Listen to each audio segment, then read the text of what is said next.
There is so much going on right now, I don't even know where to start. Wednesday, December 9th, vlog 13.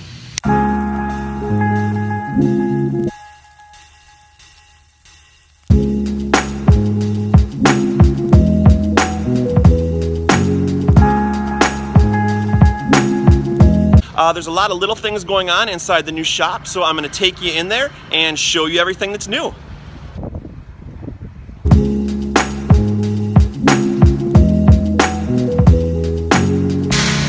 We got one of the hose reels up already.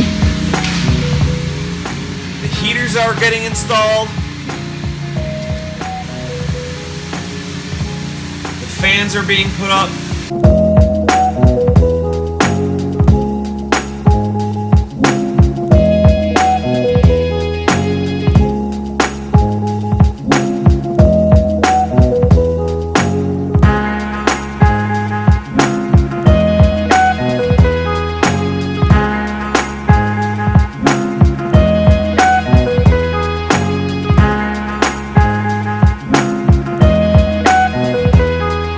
Right now they're pouring the last of the concrete for the service drive, and then the floors are completely done.